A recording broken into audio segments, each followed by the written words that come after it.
Thank you. Thank you.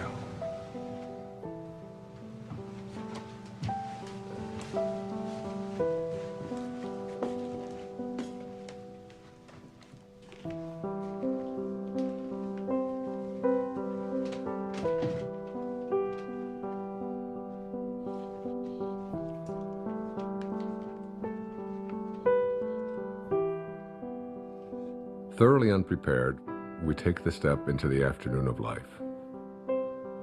Worse still, we take this step with the false presupposition that our truths and our ideals will serve us as hitherto. But we cannot live the afternoon of life according to the program of life's morning. For what was great in the morning will be little at evening. And what in the morning was true, at evening will have become a lie.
Got him looking on that one, too. They rotate up at the outside. The fence is just getting in the zone.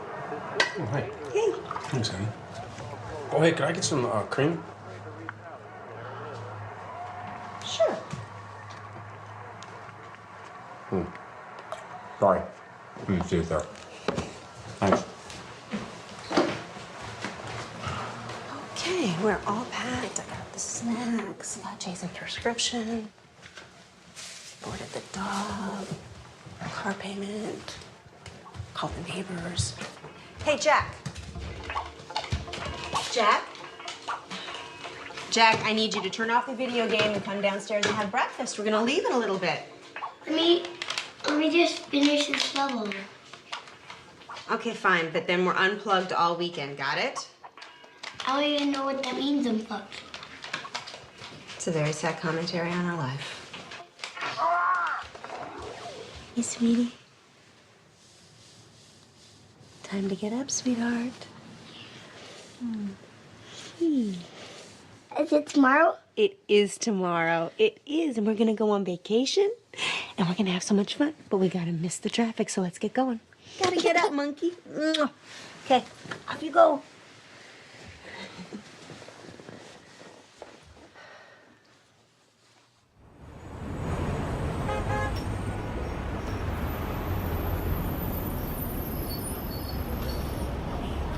You're overreacting, Larry. I don't know what they can do. They can do a lot of damage to your image, Chad. Now listen, you have a brand to protect. More development can't afford lawsuits from environmental groups. This just isn't the right climate for that kind of stuff. What are you suggesting? I suggest you decide on some sort of compromise, or we'll be tied up in court, and you won't be able to start this project at all. You know, why didn't this come up when we did the impact report? I mean, for God's sake, we're talking about a tree. No, it's more than a tree. Chad, your pre-sales are already dropping, and now you're giving off the appearance of being insensitive. I am insensitive. It's a tree. You're paying me a lot of money for advice You know what, that you're not Larry, listening we'll to. talk about this later. No, wait a minute, Chad. You're charging me Chad, by the please, minute. I'm hold on. hanging up now. Don't hang. What was that about? I'm 80% done with this subdivision. Why don't you just not build near the tree? Then I lose money and you don't get your bonus. I'm not reconfiguring an entire section of it because of a tree. Never mind then. Have you made a decision about the board meeting this weekend in Monterey? Wait, what is this about? The House of Hope and Promise. Ugh, next time someone asks me to be on one of these boards, shoot me. Hugh Johnson is on it, remember? I went to great lengths to get them to ask you to be on it. Yeah. If Hugh Johnson's on the board, I'd better be on the board. In case you've forgotten, the House of Hope rehabilitates homeless families. I have put all of the information in this file for you. You can catch up on their mission in the car on the way there. I know what their mission is. It's to give handouts to people who can't handle things themselves. You know what? I never got a handout, and I managed okay. I will call your publicist and get them to say something about your philanthropic work. Hey, actually, that's a good idea. That'll deflect from the whole tree issue. Always thinking.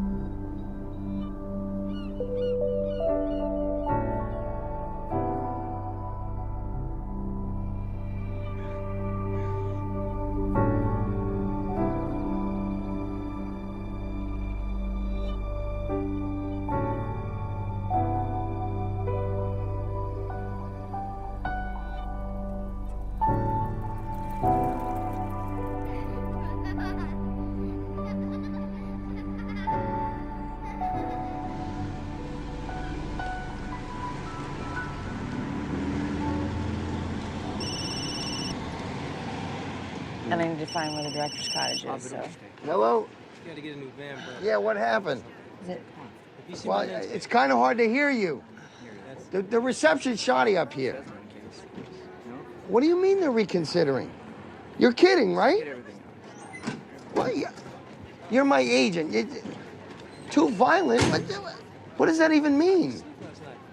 I don't make slasher films. I make art. You got to convince them of that. Do they even know the talent we have on this? You got to find a way to get them. Look, he shook my hand. He looked me right in the eye, and he said, "This is a go project. I want to do your film." Yes, because if the money doesn't come through, I'll have to scramble to get another investor. I thought this was a sure thing. Excuse me, coming through. You want to make me happy? Get the money from my film. That would make me happy. I gotta go. I'm on the Wayne Dyer thing. Bye. Wow, damn. Is there anything we could do? You got about $5 million? If I did, would I be here? Then I don't think you can help me. Cheer up, David. It's a quick job. It's quick. It's quick and fun. It's 6:30 in the morning, Sarah. It's not going to be fun. It's just a job. Nothing artsy. We'll get them their footage, and then we're out of here. Wayne! Good morning, David. How are you? I'm great. I hope this isn't too early for you. Oh, no, I've been up for hours. Good, good. This is Rob, our cameraman. We're very lucky to have him. Nice to meet you. Ron does sound. Hey, Ron, nice to meet you, my And friend. this is Sarah, my production coordinator. Sarah. She's Pleasure. very resourceful. Great. If you need anything, just ask her. Got it. So if you're amenable, I thought we'd head down to the social hall area and then set up down there. Let's do it. I'm ready. I've been ready for hours. Yeah. Oh, let's do Grab it. your cape. Let's go. Super. After it. you, Jonathan. All right. All right. How'd you sleep? I slept great. Oh, is there I'm anything? excited about this. Is there any expectation I should know about? I have no expectations. I'm totally in your hands. Whatever you want to do, I feel sorry Okay. for you, Dr. Dyer. You're sorry you said that. I'm just gonna blot you a little bit there. You got a little shine. Okay. You can't go wrong at this place. Isn't it beautiful? It is gorgeous here. I'm sort of allergic to nature myself. Oh, I just love it. I'm so thrilled to be here. He looks good. You want less trees, more trees? How's that looking? Sure, that's fine. Do you know anything about the history of this place? Have you looked into it? Not really. We just go where they send us, you know? The guy who runs this is a fascinating guy. He was telling me about the history of it. No, I can't hear him. Really a magical place. It's it's. Can you say that again? I'm sorry. It's a magical place. I got him. Back in 1913, Julia Morgan, she was an architect, Oh, right. and she designed this entire place.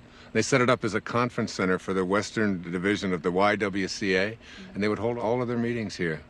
And the name of the place, it's called a Silomar. You know, who knows what a Silomar is? And I was asking him, he said, well, a silo or a silio means refuge, and mar means sea. If we're good, we can start. That's interesting. Hear that, David? I heard it, Together. yeah. This is a refuge by the sea, and it's just stunning. It's just so beautiful. I'm so That's excited great. to be here. Wayne, just so you know, tomorrow and the next day, we'll just ask you questions, and you go ahead and answer, and then we'll move locations and do more of the same. And I'll also be shooting some B-roll over the next couple of days. What again? B-roll? B-roll, like walk the and bees, talks you and shooting exercise. the bees that are here? Yeah. Listen, it's your vision. I'm open to anything. Whatever you see, I'm happy to go along with it. Well, I'm more of a technician on this one. Really? Well, you know what? You might find yourself learning something. Maybe. Well, I'm open to it. Great. Let's go ahead and roll camera. We're speeding. Sounds good. All right, Sarah, would you be kind enough to slate it? I would love to. You're gonna slate me? I'm gonna slate you. All right. Dr. Dyer, interview 1. Okay, Wayne, you came up here to write your latest book. Can you tell us a little bit about what you came up to write about? Yeah, I'd be happy to. One of the things that has intrigued me over the years is so many people coming up when I talk about purpose and finding meaning in their life is what is my purpose? How do I find it? It always seems to be eluding me. I can't seem to get there. I've always felt that the real purpose of life is just to be happy, to enjoy your life, to get to a place where you're not always trying to get someplace else. So many people spend their lives striving, trying to be someplace that they're not. They never get to arrive. One of the ways to understand about how to find your purpose in your life is to return to nature, to find your own nature. I wrote a book a few years back called Change Your Thoughts, Change Your Life, which was based upon the ancient teachings of Lao-Tse in a book called the Tao-Te Ching. Lao-Tse reminds us that all being originates in non-being. Jesus put it this way in the New Testament, it's the spirit that gives life. That you didn't really come from your parents. You really, all of us came from this place called spirit. And when you showed up here in this world, you showed up here from a tiny little drop of human protoplasm, a speck, if you will, and everything that was in that little speck that became you, everything that you needed was in that tiny little speck. One of the most important metaphors that I ever use is that the first 9 months of your life, from the moment of your conception until the moment of your birth, everything was being handled for you. There was nothing for you to do. You don't get consumed with the color your eyes are going to be or what your body is going to look like. It's all taken care of for you. You just surrender. I call it a future pull. And it's pulling you in the direction of whatever it is that you were supposed to be. And to me, it's not too great a stretch to say if everything you needed for the physical journey was already handled in there, then why not everything for the rest of the journey as well? All of your purpose, it's in there. All of what your personality, it's in there. Everything that you were to be, not just the physical you, but everything, if you just let go and allow. And so we're born. And we look at this beautiful little creature. As parents, I have 8 children. I've seen it happen many times. And you look at this beautiful little child and you look at it and you say, great work, God. Great work. Couldn't be any better. We'll take over from here. And then we're surrounded by all these people, our family, our culture, wherever we go. And we begin to be told that we can't really trust in who we are. Stop it, no, give that to me. We have to trust in something outside of ourselves. So we're on a journey towards ambition. Once you begin to say, we'll take over from here, you introduce something, you just take this perfection and you just edge out the Creator. You edge God out. E-G-O. Ego. This ego is the part of us that starts to tell us who you are is not this perfect divine creation, this piece of God that you came from. It doesn't say that. It says who you are is what you have. It begins with things like our toys, and then our bank accounts, and then the possessions that we have. Before you know it, we begin to identify ourselves on the basis of our possessions. We begin to take on a set of beliefs about the more that I have, the more valuable I am as a person. And so we spend our lives taking these young children and immersing them in a culture that emphasizes more. It becomes almost a mantra of the ego. You have to have more. And the more you have, the more you are aware of how much other people are trying to take it away from you. The more you get consumed with how do I protect it and how do I make more of what I have. The dilemma here is that if you are what you have and things go away, then who you are also goes away in the process. Going somewhere? Yeah, I thought I'd come with you. Why? Why not? Because this is a work thing. I'll be in meetings all day tomorrow. I'll have nothing to do. Doesn't matter if you're busy. I'll go shopping or something. I'll be fine. Hi. Sorry, we won't be needing you after all. Thanks, you can go. What are you doing? Oh, come on, it'll be a beautiful drive. Which car should we take? You are not coming, and I do not want To drive, I want to be driven because I have work to do. Okay, well then I'll drive. Let's take the Porsche. Denise, the place I'm going, it's not the kind of place you're used to. It's rustic. I think I can handle it, Chad. I know how to rough it.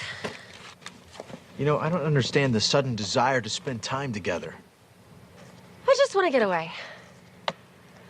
Would you prefer I got my own room? Okay, what's wrong with you? Maybe I'm interrupting something. Oh, come on. Are you meeting someone out Of there? course not. Look, I don't even want to go to this thing. Well, then all the more reason I should go with you.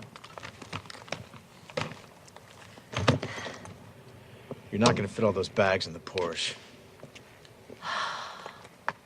Why don't you help me try? The second aspect of the ego is this idea that I am not only what I have, but I am what I do as well. We are... You gonna get that? No, please. Go ahead. Oh, it's all right. No While we're problem. stopped here, do you want anything, Dr. Dyer? You want water or anything? No, I'm fine. Still rolling, guys. We're cutting. What? Oh, keep rolling.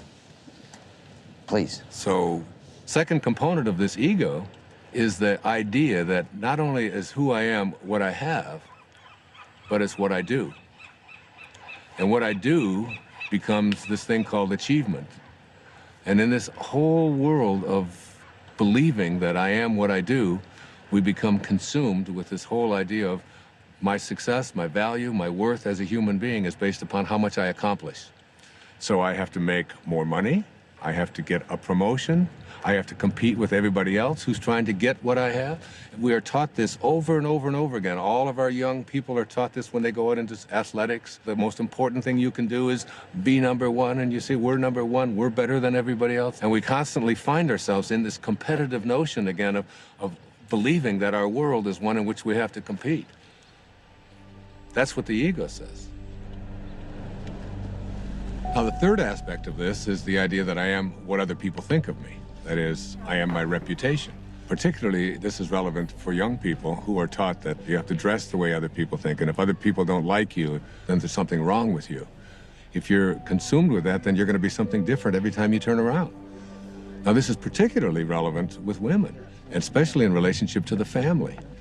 Women are often taught in our culture and our society that the only way that you can fulfill yourself is by how you relate to your family, to yourself as a daughter, to yourself as a mother, to yourself as a grandmother.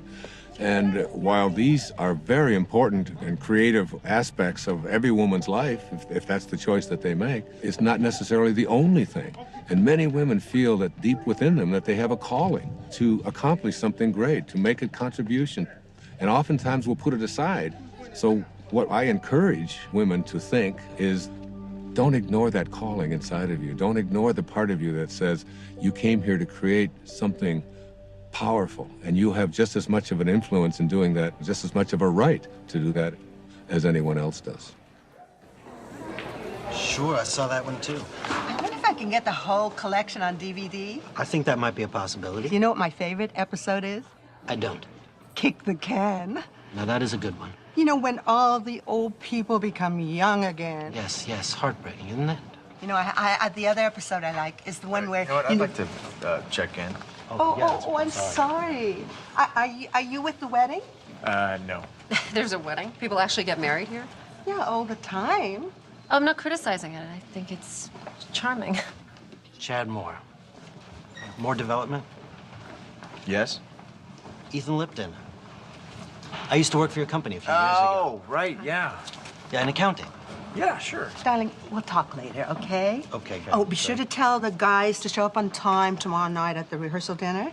This whole weekend is going to be a continuous celebration of love. Well, I do like love. Well, that's why I'm in this business. Bye. Are you getting married? No, I'm with the band. Oh, well, have a fun weekend of love. You guys too. Do you remember that guy? Not at all. Hi there. Hey, let's see, I'm checking in. The house of something? Promise and Hope. Promise it. Chad Moore, I'm on the board. Welcome to Asilomar, Mr. Moore.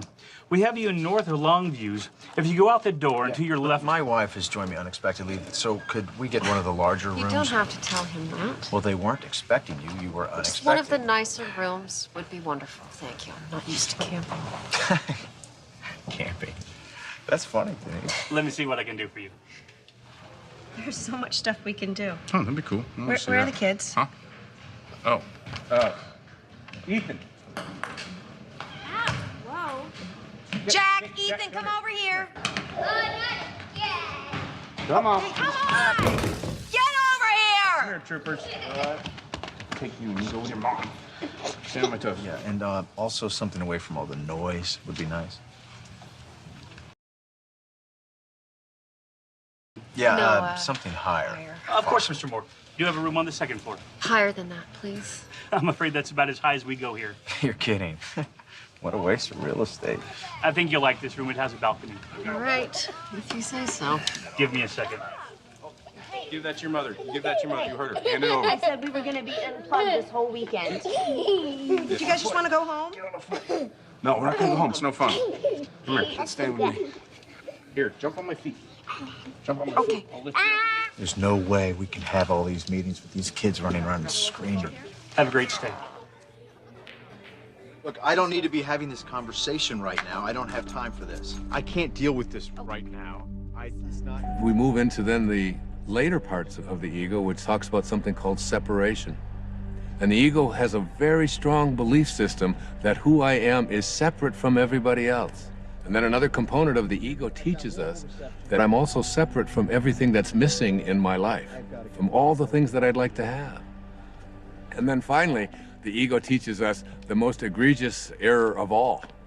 It teaches us that we are separate from God.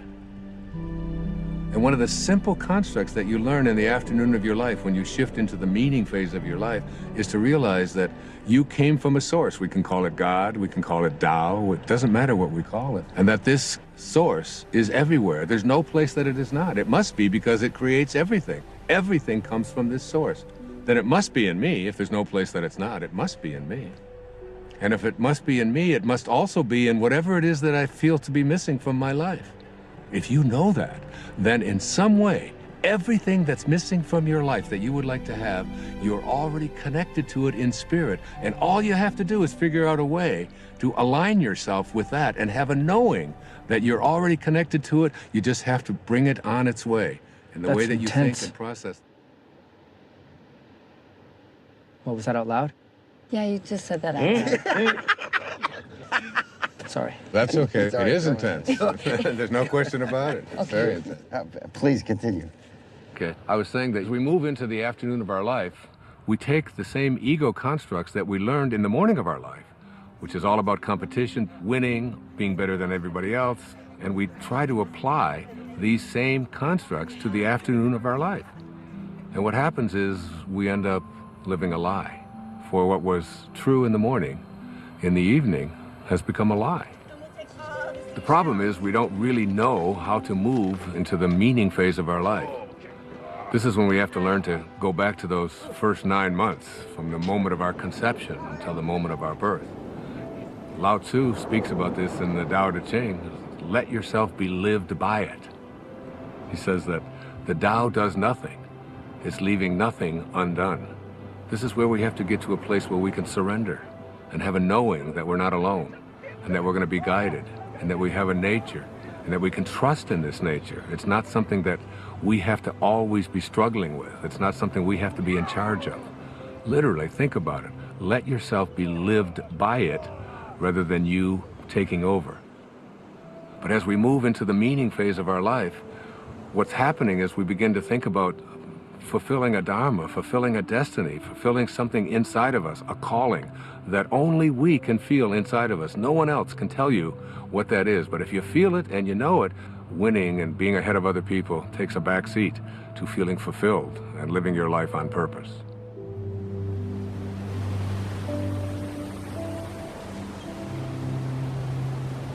I'm coming to get you. No! Ethan! Don't throw sand!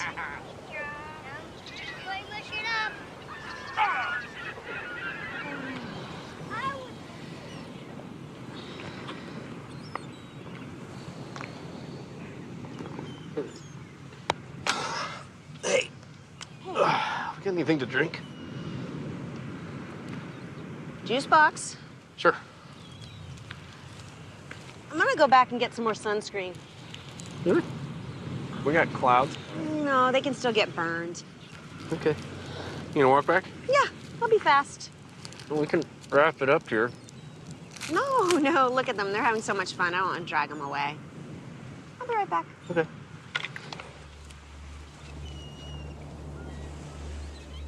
You got some great stuff. Well, I think it was a good start. I think it really was. I think you're going to see this thing come together in some unexpected ways. You're going to be surprised. You really are. Directors don't like surprises. Well, you're in for some.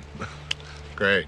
I'll see you in the morning. I look forward to it. Thanks for everything. It was great. Thank you. Thank you, guys. Thanks for everything. Yeah. Thank you. You're welcome. See you later. ride? Yep. Okay. See you tomorrow. Thank you.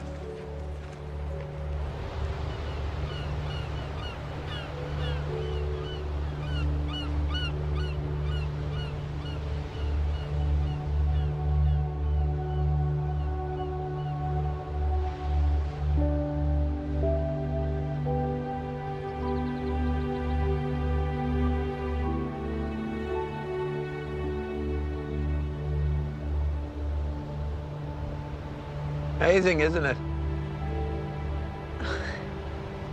Yes, it is. Looks like they're reaching for each other. Sorry? Well, the trees, it looks just like they're reaching for each other.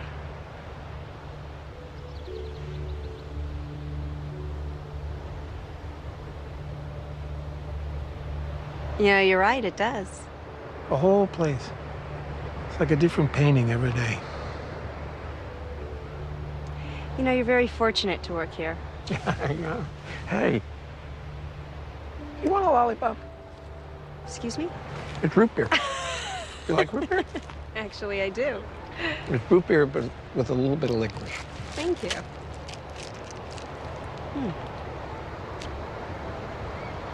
I like it. I like everything about this place. Like what? What do you like about it? I don't know, it's just, it's so beautiful. I can't describe it. In words, yeah. I guess so. I mean, words versus images. Images? Pictures. No, don't do that either. I used to. When I was in college, I used to drive down to the beach and I'd sketch for hours. Oh well, doesn't matter anyway. Oh well.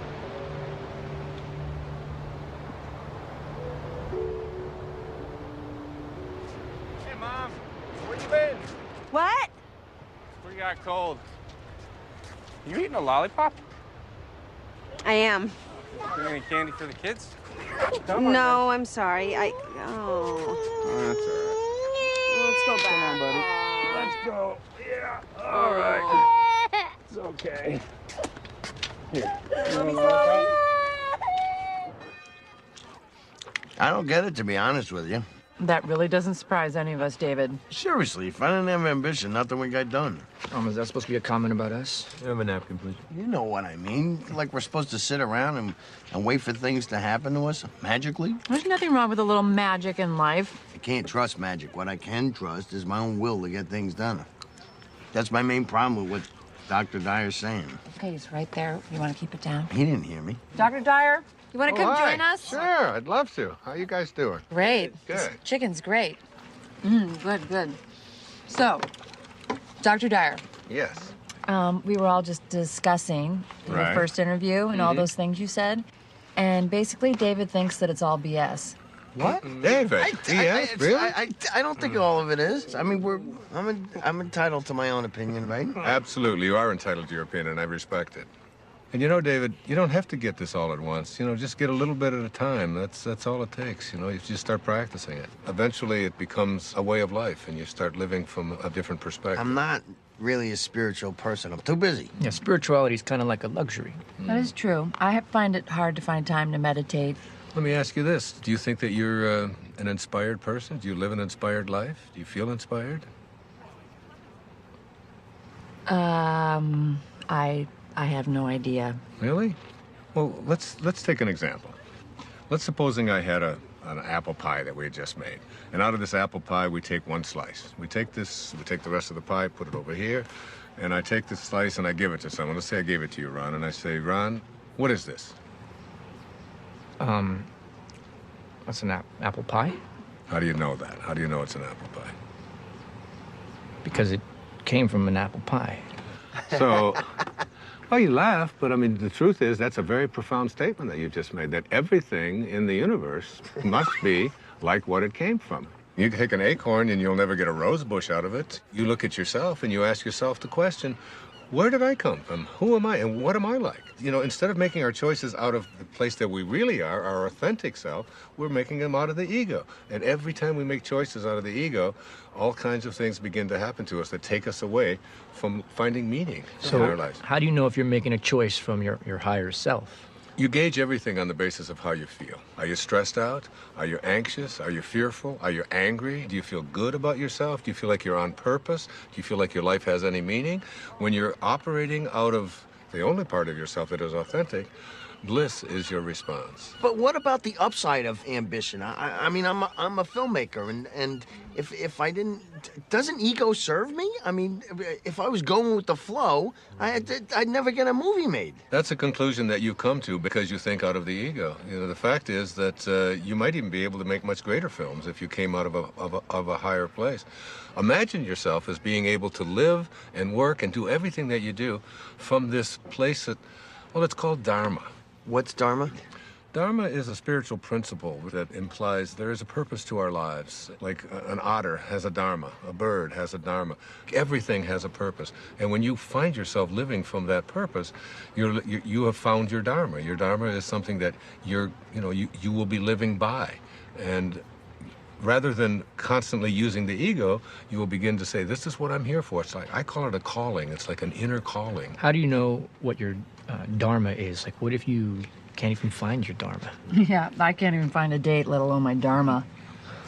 Well, your dharma isn't anything you're ever going to find. Your dharma is something that you're always connected to. It is your divine purpose. It is something that you are aligned with throughout your entire life. The ego has kept us away from it. Excuse me, I have to take this. This is what I'm talking about. I'm sorry to interrupt. How does this help me find a date exactly? You don't need to find a date. If you live what I'm talking about, you'll understand that everything will be perfect and everyone that comes into your life will come in on time perfectly. You're a divine creation of God. You're a spiritual being. You don't need anyone else to confirm that. I love that. It's true. Dr. Dyer said it was. It is true.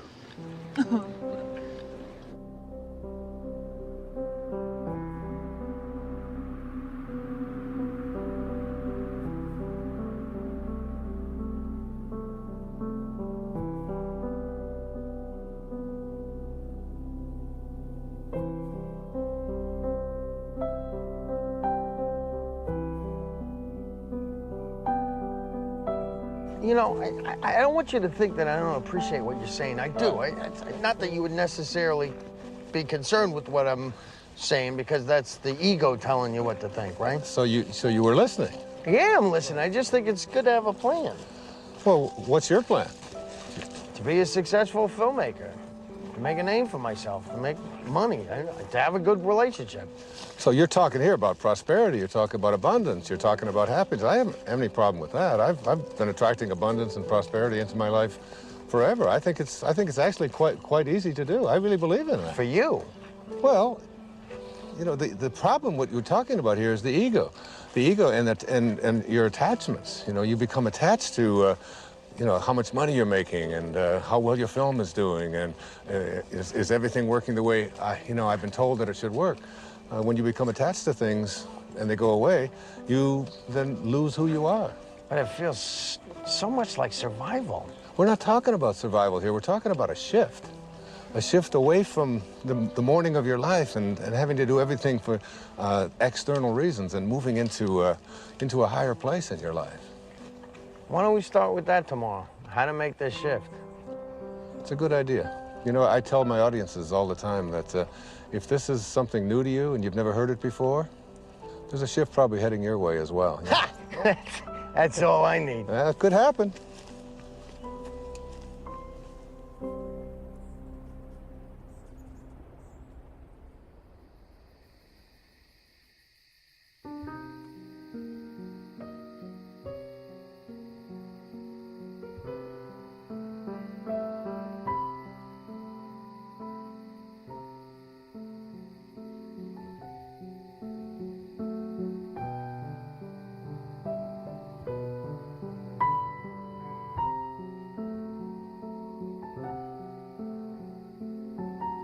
When great thinkers talk about union with God, there's this theme that comes through. It's about being in silence. When everyone else is asleep and there are no distractions, when you feel yourself alone with Source. This is the time when you are closest to Source. Being alone with Source is not just about feeling good, it's about a new awareness of my own divinity and what it's capable of achieving. It's all about returning back to the place that you came from. T.S. Eliot has a great quote, "We shall not cease from exploration, and the end of all our exploring will be to arrive where we started and know the place for the first time." I got a cut. Wayne, hold there for a minute. Hold there, Wayne, for a second. What is it? It's a bad angle. I gotta be lower. How long? 5 minutes. Wayne, take 5. Just hang there. We're readjusting the shot. Absolutely, no problem. You want some water, Dr. Dyer? No, thanks. I have an ocean here. Finish that test real quick. Hi, you've reached the office of Alex Chase at ICM. Please leave a message for Alex or Jason at the tone. Thanks. Alex, it's David. Call me back when you get this. I'm getting a little antsy. I think we should have heard by now. What'd the executive say? Do you know anything? And why haven't I had a meeting yet? See the difference? Yeah, call me back. I'd appreciate it. Ooh. Wayne Dyer interviews day 2. Rolling. Okay, we'll start with the transition from ambition to meaning. Great, it's a good idea. I can give you an example from my own life. It might be helpful. When I first started writing, I was very blessed to be considered, quote, successful. My motivation very often became how much money was I going to make on this book? What was my next contract going to look like? How many weeks did it appear on the New York Times bestseller list? What position was it?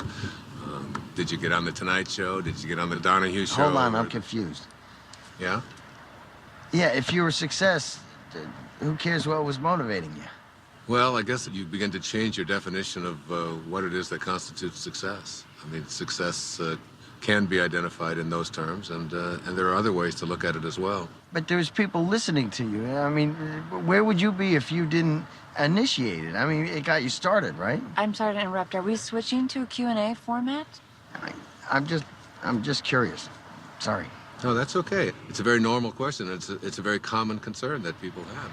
For myself, we talked about my writing, David, and yes, by all means it was successful, but there was a part of me, inside of me, that said, there's something more for me. I was writing books about psychology, your erroneous zones, pulling your own strings, the sky's the limit. All of them were doing well. All of them were bestsellers. It was all, but inside of me, I was shifting. There was a calling to something else, and I could see the shift taking place in my life.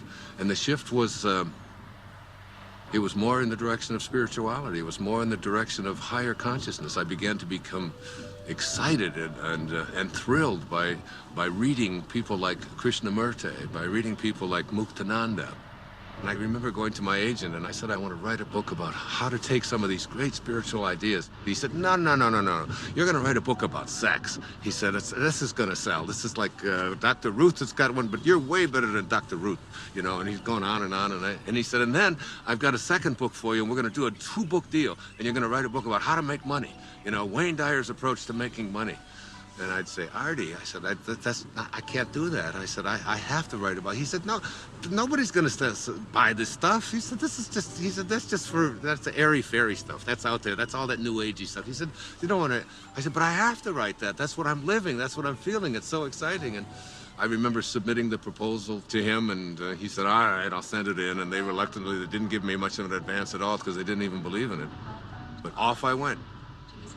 There was a strong inner kind of feeling that I had something greater to give.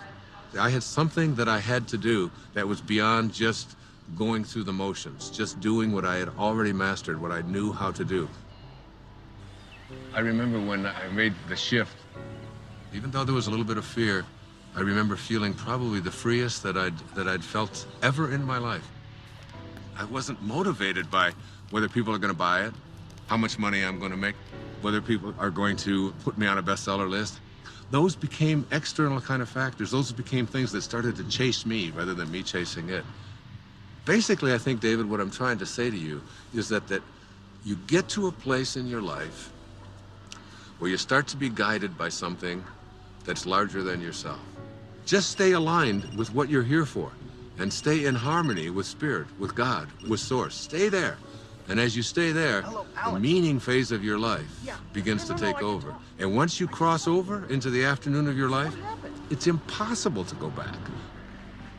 Wait, Monday? You can't keep telling me Monday. If it was coming through, it would come through like 5 Mondays ago. Well, we can take a pause here for a second. You are not telling me this right now. What do you mean? They're replacing me? You don't know what to tell me? This movie meant everything to me. I bought them this movie! It's my movie! This movie meant everything to me! Damn it! Okay, this would be a great place to break.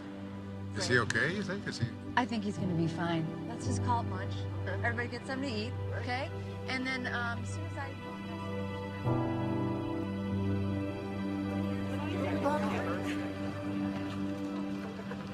Lunch is 1.5 hour. If anybody is interested in the Marin County project, Hey, you up for a late game of golf? Oh, absolutely. Okay, I'll reserve it. Thanks. You know how long this meeting's gonna last after lunch? I don't really know. I think they're saving some of the big items until the end. Like what? Well, they're $1 million down in the San Francisco project. The contractor underbid, now they're over budget. You know what? Listen, you can catch me up on all that stuff this afternoon when we play golf. You're not coming back? Oh, no, I am. I'm gonna try. I just, got a lot of work to do. See you later. Okay.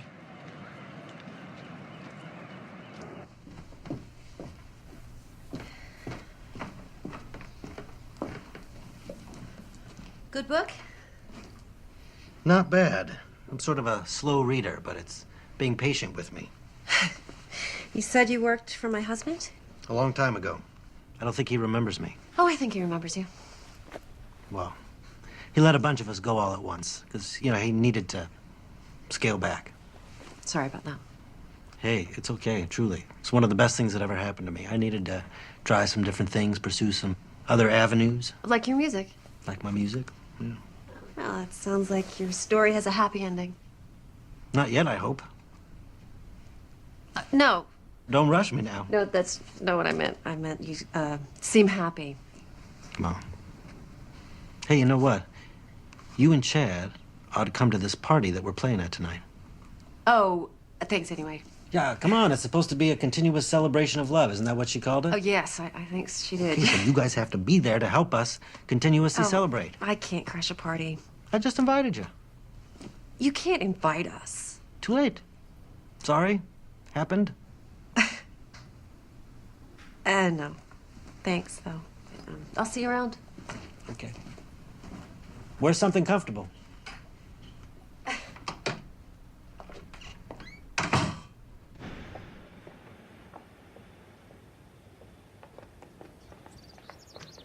Denise. Denise. Hey, slow down. Stop! Oh, hi. Why did you stop? I didn't see you there. Where are you going? I was going into town. I thought you were in meetings all day. I was. But, I'm bored. Yeah, well, if Hugh Johnson can do it, you can do it. No, I'm not cut out for this non-profit thing. So. Oh, Chad, you just gotta fake it. No, I'm coming with you. What? I said I'm coming into town with you. Honey, I love you, but I don't enjoy shopping with you. I need some me time. I thought we were supposed to spend time together, right? Look, Denise, I'm not kidding. I cannot take another meeting. I'm coming with you. Whatever.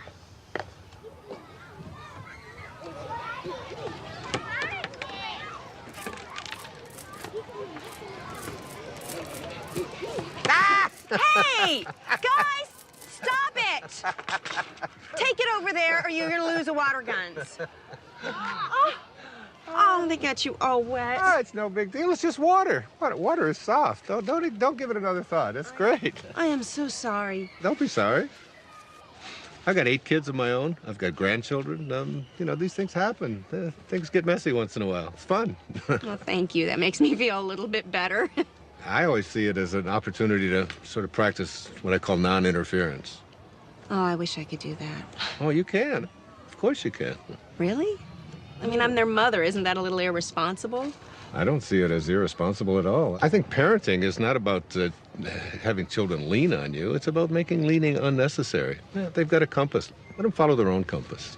What would I do with myself if I wasn't interfering? Oh, I don't know. Do you ever think about music or art or something like that? How'd you know? Know what? Nothing. Thank you. It was really, really nice talking to you. Well, you too. God bless you. Namaste. Namaste. All right, guys, come on. Time for lunch. I don't want to eat. Me either. Yeah, before the ants eat them. Just come and eat when you're hungry.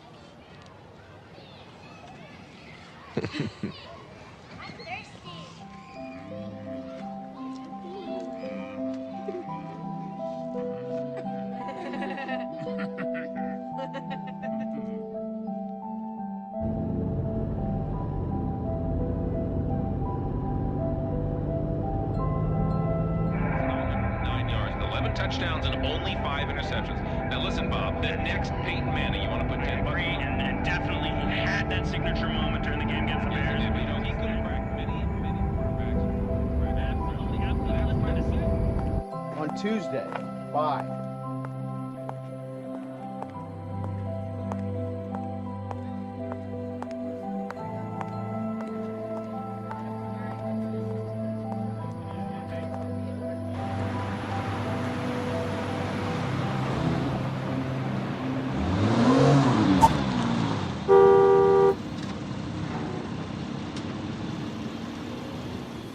I think I'll return that dress. One you just bought? The red one. I waited 45 minutes for you to decide if you were going to buy that. I don't think I like it.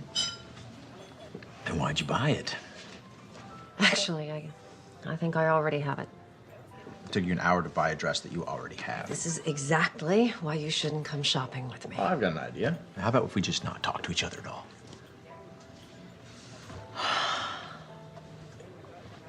Jesus, Chad. I really should have come alone. I've got a lot on my mind. You've got a lot on your mind. What could you possibly have on your mind? All right. I wasn't going to tell you this until tonight, but...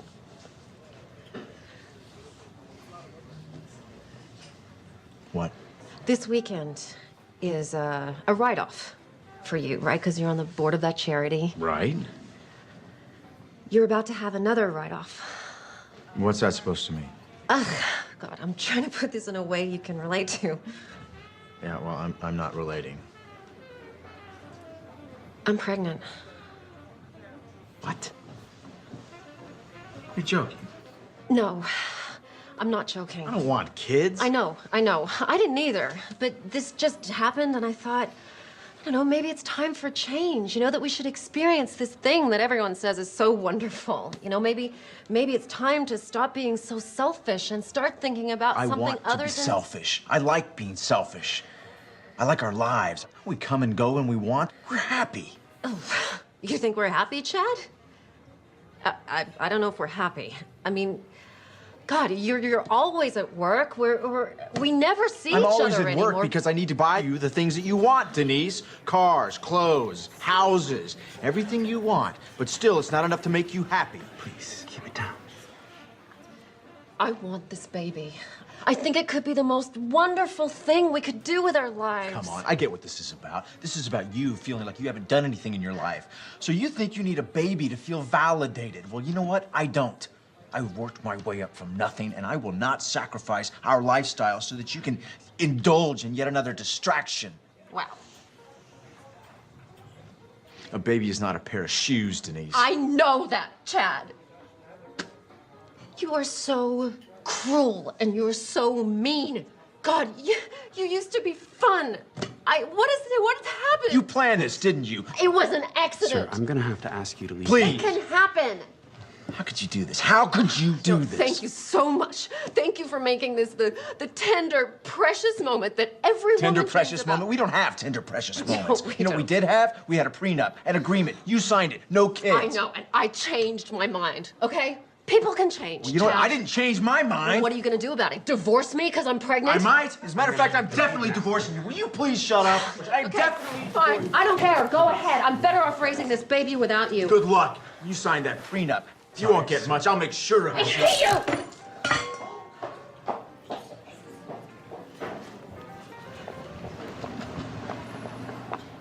Sir, I'm fine. I still need I'm you. fine. Sir, I am still gonna have to ask you to leave. Oh, I'm leaving. Don't worry about paying. No, I am definitely paying for this meal. Please, sir, it's not necessary. Oh, she's got my wallet. Hey! You took my wallet, you kleptomaniac! You left her in the room, you moron! I'm calling my lawyer. I'm calling my lawyer right now. Oh, really? How are you gonna do that without your precious phone? Hey, come back here! Come back!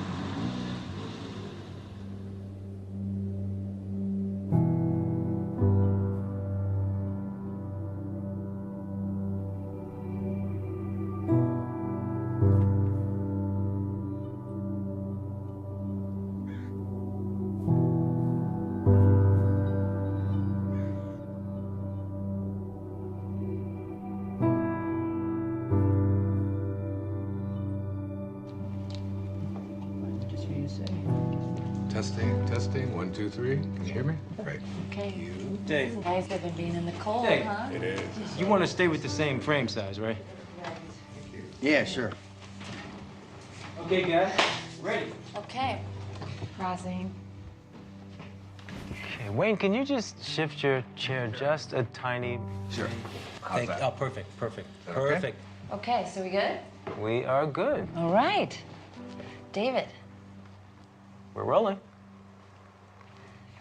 David? David, why don't we take it from where Wayne was talking about the shift? We can just continue from there. Sounds good to me. Okay, this shift, this movement from ambition to meaning, from the morning to the afternoon of your life, generally it's preceded by what we call a quantum moment.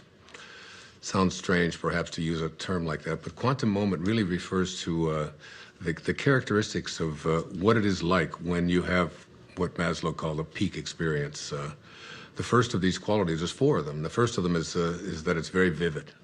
The second quality or characteristic of these quantum moments is that it's a surprise.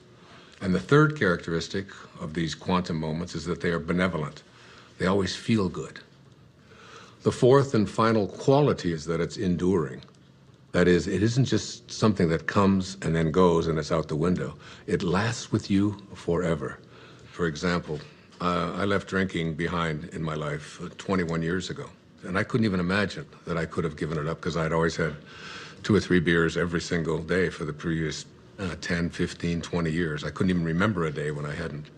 And I knew that I had to make that change. And it was 4:05 a.m. in the morning. I could remember the clock when it turned. I woke up, and there was like a breeze in the room, something that I'd never experienced before. The smell of roses. This was 21 years ago now. I can tell you what was hanging on the closet, the hook that I had there. On the mirror there, I had a cartoon that I had there. I can still see that thing exactly as if it happened this morning. The vividness of this is something that I've never, ever been able to forget. I can remember how surprised I was at what was happening at that time. It was almost as if some kind of force had taken over, and I was just amazed by it. So if you're lucky this happens to you? David, it has nothing to do with luck. It's like when the moment is right, when you are in a different state, in a different place in your life, exactly what is supposed to happen will happen for you. The low points in your own life, these times when you think that nothing could go any worse, oftentimes are the things that we need to propel ourselves to a higher place. Let me give you an example. The night before that moment that I just described to you, I had taken my entire family, 5 children, and my wife, and we had all gone to this restaurant. And like I always did, every single time I went to a restaurant, I ordered not just 1 beer, but 2. And that was so that in case the waiter wasn't there when I wanted my second one, I would be able to have it. And the waiter said to me, "Oh, excuse me, sir." He said, "I'm sorry, but I can't serve you alcohol." And I said, "Why?" He said, "Well, last night one of our waiters served someone who was underage, and we had our license suspended." I said, "Come on, we're getting out of here." And I made each one of my children get up, get back into the car, strapped into their car seats and so on. My wife, who, God knows, had so much to do, and it was such a hardship for her. But it didn't seem to matter to me at that time, because I wanted to have my beers, and I was making myself more important than everyone else. And we drove off and went to another restaurant. And I can remember thinking that night as I went to sleep how ashamed I was. My wife tried to talk to me a little bit about it, but I would have none of it. I was right, and that's just what the ego always makes you. It makes you right. And that night, that experience that I had at 4:05 a.m. the next day, not only did it get me off of alcohol, it probably saved my life. It transformed my life in so many different ways. And it was all because I was open to it. You don't believe that? Sounds like more sitting around until some sort of epiphany comes to you. It's not about waiting around. You know, in the Tao, one of the great lessons that I learned is that it teaches us how to be soft, how to be flexible, how to not be always in control. One of the great teachings of the Tao says that let yourself be lived by it. But you didn't do anything. That's the whole point. That's the place you want to get to, where you just allow. In the recovery movement, it's called letting go and letting God. Allowing this source that is always flowing through each and every one of us to do and perform its magic. And that magic will always work in our best interest if we just surrender to it. If you could just stop interfering in your own life and just let yourself be done. If you can get to that place, nothing will be left undone. Everything that you need will be there for you.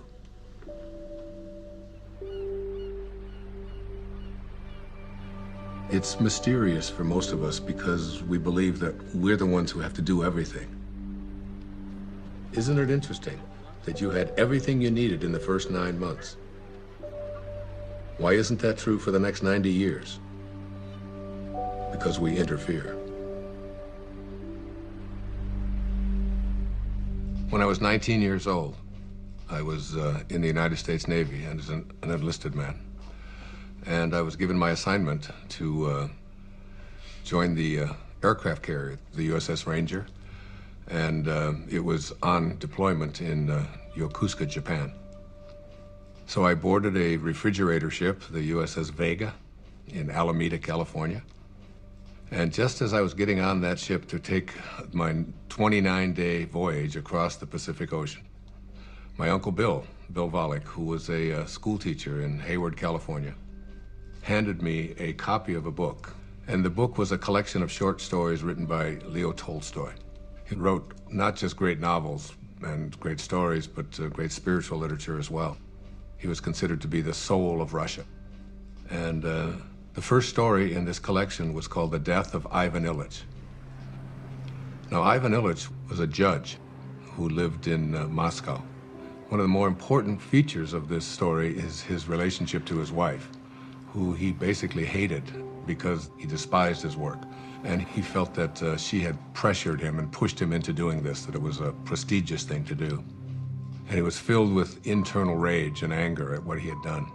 The title of the story kind of gives it away, The Death of Ivan Ilyich. You know he's going to die. Now, Ivan Ilyich was lying on his deathbed, and his wife is holding his hand, this woman that basically he despised for all of his life. And he looks up into her eyes, and his last words are, "What if my whole life has been wrong?" And he died. I was very shaken and very moved by that. And I took out a pad of paper, and I wrote a note to myself. And I said, "Dear Wayne, don't die with your music still in you." And I've lived that for my entire life. When you die, you will return to that source, and you will be in that space of love. But the Tao says that you don't have to die to get there. You can die to the ego and live from that space of perfect love while you're here. That vivid, surprising, benevolent, enduring quality that defines the quantum moment that leads us into the shift is really an indication that you're returning back to the source. You're beginning to live from the Tao. It's reconnecting with the field of intention.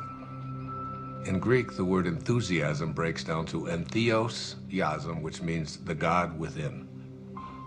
When you have passion, when you have enthusiasm for something inside of you, that's really God speaking to you and saying to you, don't get to the end of your life and have to be able to say what Ivan Ilyich said, "What if my whole life has been wrong?" I can't think of a greater tragedy than that.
Hey, Mom! What is it? Earth to Mom, where'd you go? I'm sorry, it's just... It's so beautiful. I was imagining how I'd paint these trees. You don't put paint on trees. Oh, no, honey, it's, like make a painting of it. You know, like you make a picture in school? Mom, you're not a painter. I haven't seen you paint anything.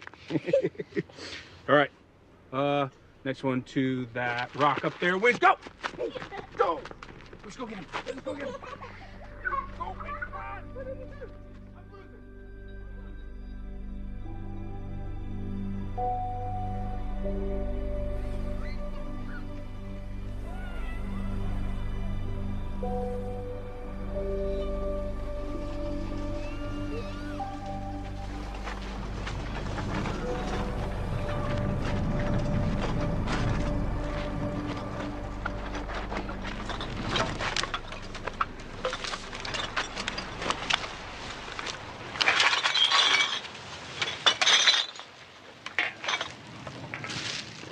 Hey, here's some money.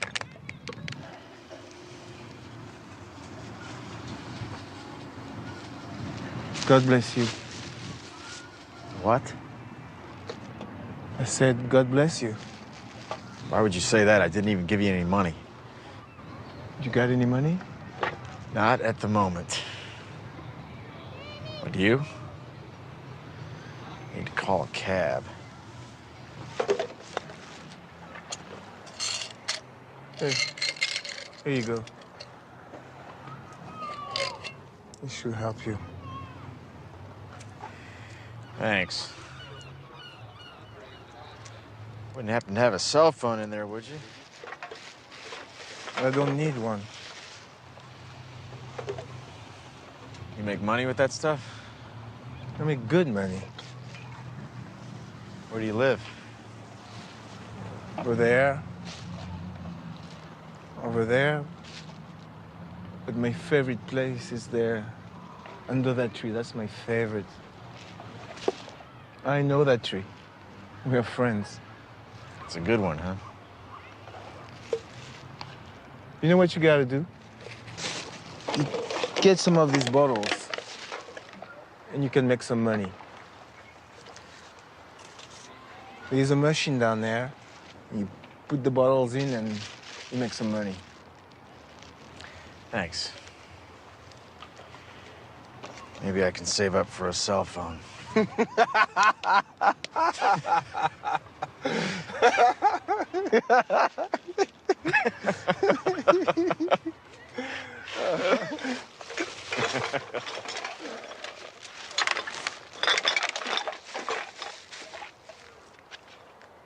Hey. Do you have some money?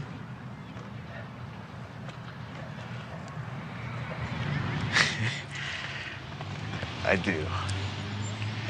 I have 6 pennies. God bless you.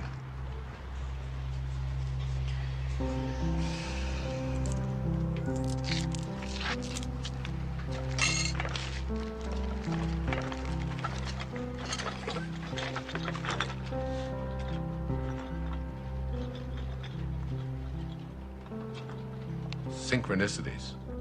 It's like a collaboration with fate. All of that becomes the norm, and the ego is no longer the driving force in your life. You begin to recognize that there's a powerful organizing intelligence that's in all things, and it's working with you and for you, almost as if you're making it happen by just being connected to your source. The destiny that appeared to be imposed upon you by something outside of yourself is no longer the relevant driving force in your life.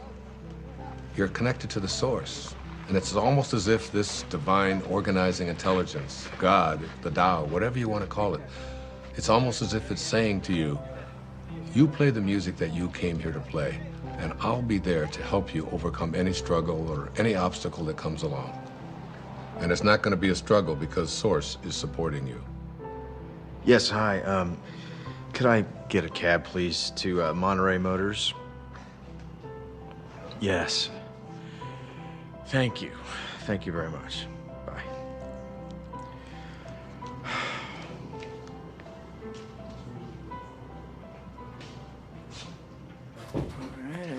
I can't stop thinking about what you said about a destiny being imposed upon you.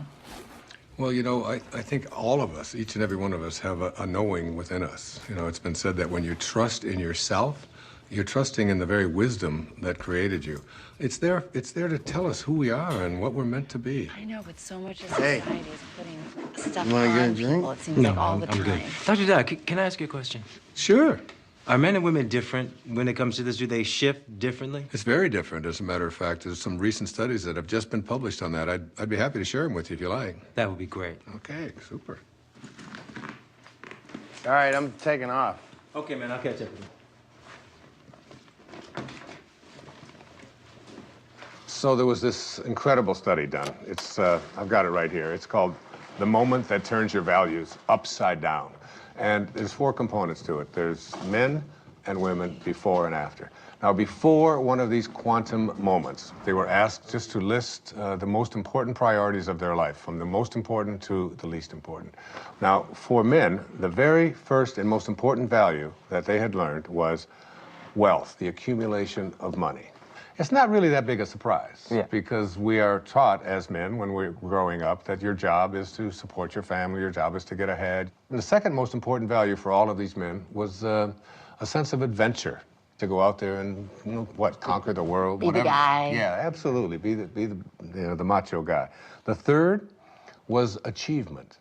As men, we're raised to believe that you are what you do, what you accomplish, what you're able to create. The fourth is the idea of pleasure. Going out with the guys, getting as many dates as you can, having as much fun as you possibly can.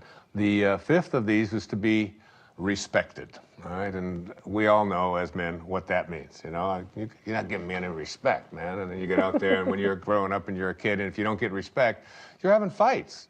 Here are the top priorities of our lives, be able to make money, to have a sense of adventure, to have, to achieve, to feel pleasure, to be respected. That's basically the morning of our life. This sounds like my list. What are you talking about? When was the last time you had fun? Oh, do not even listen to her. I know how to have fun. Do you mind? I'm trying to hear Wayne. Go on. Thank you. I appreciate that. All right. So the second part of this study, which is the after. A quantum shift has taken place. Same questions, only it's many years later, and they followed this over a lifetime. And the number one value is spirituality. Spirituality. The number one thing. It has gone from making money to spirituality, which wasn't even on the list before. You can't even find it. I've got the top 15 of them listed right here. It's not even on there. The second one is personal peace, less anxiety, less stress, if you will. The third one is family. Now, family was on the other list, but it was way down before. Now, what happens after one of these moments, you begin to look around and say, what is it that's important to me in my life? And then the next is God's will. This is the one that says, I have a sense of purpose. And then honesty is the fifth quality.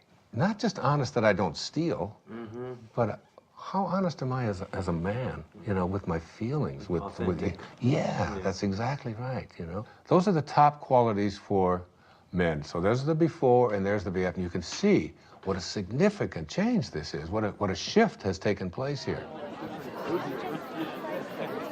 Hey, everybody. Hello. Thank you. We are very glad to be here tonight. Steve and Lisa are dear old friends of mine, and so when they asked me about the prospect of our band playing at their wedding, I felt like I had no choice but to say, are you sure? Are you positive that's something you want to inflict upon your friends and family at your wedding day celebration? And Steve and Lisa assured me that that was exactly what they wanted to inflict upon their friends and family at their wedding day celebration. And so, here we are. You need a bossy man to love you, a bossy man to hold you close, a bossy man to dress and care for you, a bossy man to take control. You need a man with all the answers, a bossy man who run the show, a bossy man, he pays for everything, he never says I do not know.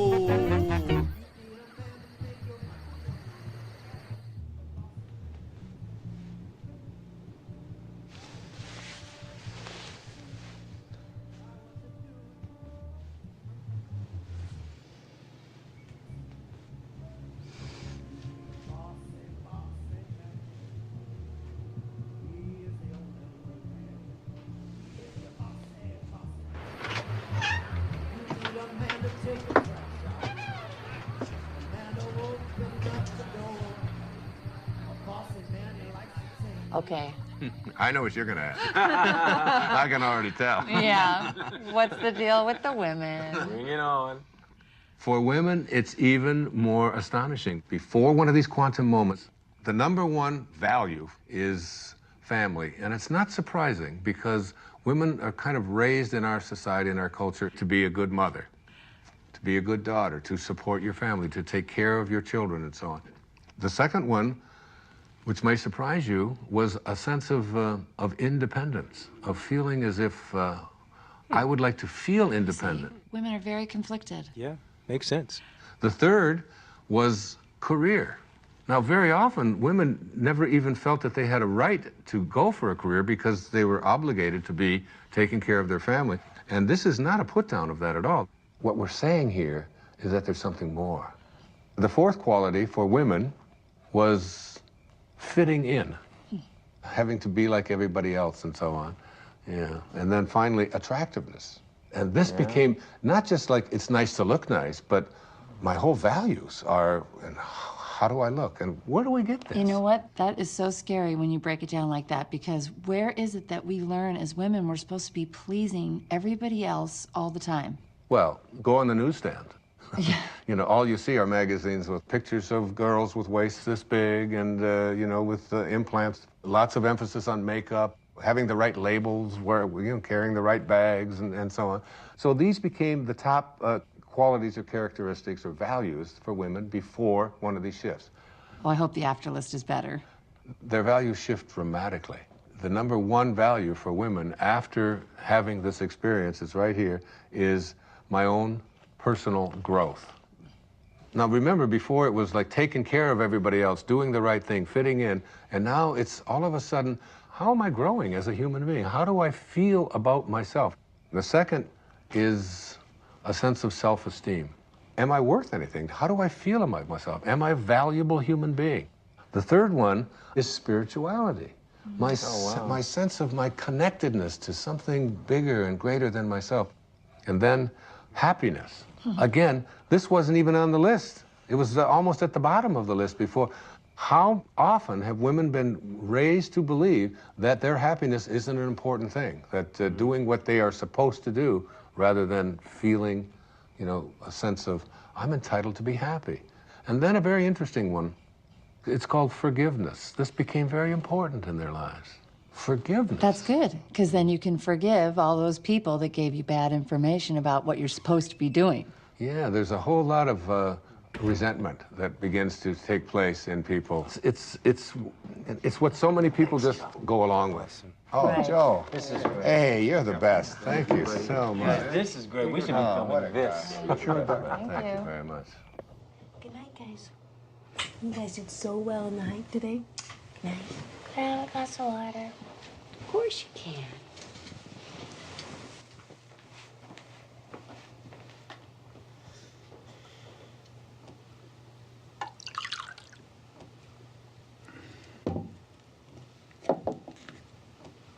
Jason, what's this? This paper and pencil wasn't here before. I don't know. No idea.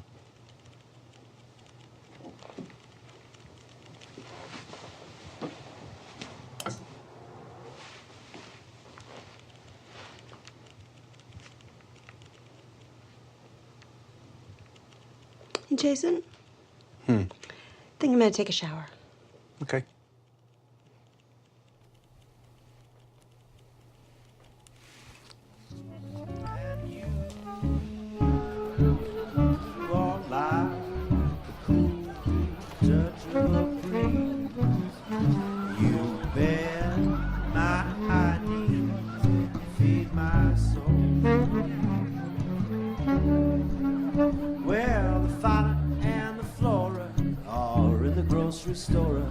Someone's getting rascally and spry. Fauna says to Flora, I really do adore ya. Flora says, I know, tell me why. You won't lie. One hot spot in the sun after a long winter storm.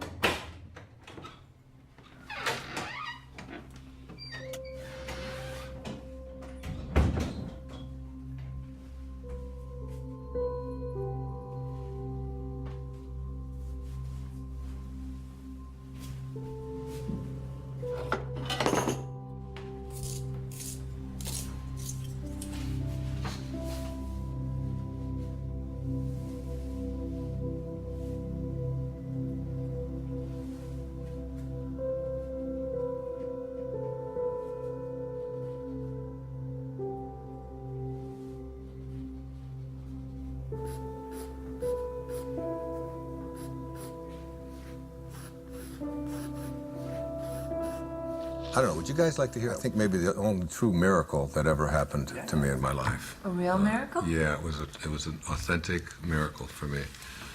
It was a healing that took place that I still can't explain. So it was in the year 2000, and I had taken a group of 25 people on a spiritual tour to Assisi. I've made several visits there. In fact, I wrote an entire book called There's a Spiritual Solution to Every Problem, based upon the prayer of St. Francis. And I lectured for a couple of hours about it, and we all had visited the places where St. Francis had lived and performed so many of his miracles. The next day, we were going to take a tour to a place called San Damiano, where St. Clare, who was the first female to ever become a part of the Franciscans, lived. And on the third floor of there was the bedroom, exactly as it was in the 13th century. There was a young man on that trip. He was 21 years old. His name was John. He was from Pennsylvania. He had cerebral palsy, and he had 2 very heavy braces on each one of his legs. We were going to go up to the 3rd floor. Now, this was a winding staircase to get up to the 3rd level where St. Clare's bedroom was. Now, John, in order to be able to go up the steps, he would have to move his leg out like this, you can imagine, and then he would go up the step, and then he'd bring the other one down, and then he'd go up the next step, and he would bring it back because his legs were stiff. But as we started to get into the very narrow part of the staircase, he couldn't, his legs wouldn't go out. He could only go this far, so he couldn't go up. And you can imagine he couldn't go down. It was impossible for him to go down. So there he was stuck. I was ahead of him. And he stopped me and he said, Wayne, I'm in trouble. I can't go up another step because I can't get my leg out to the side. There's no room and I can't go back down. What are we going to do? And there was a whole row of people behind waiting to go up this very narrow staircase. So you have the picture? Old people don't whisper, 'cause old people can't hear. We'll just talk louder and louder, year after year.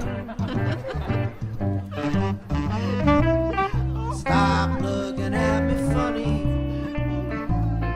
get over here, and I'll whisper. You have grape juice on your wine? Oh, no. No. Yes. Old wills grow stronger. Old backs grow stiff. Old feet grow wider and longer. Old dreamers drift.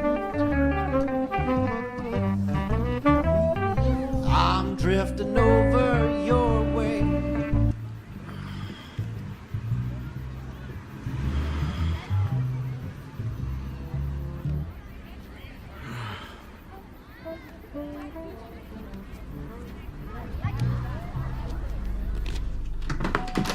Denise?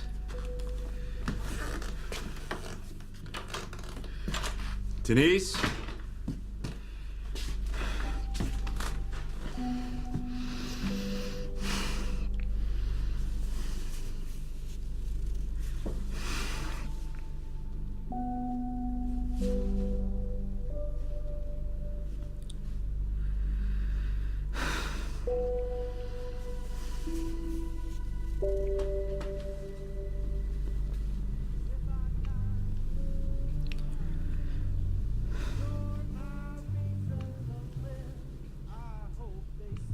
So I said to him, without even thinking, John, what I want you to do is just strap yourself on over my back and put your arms around my neck and just lean over and I will carry you up these steps.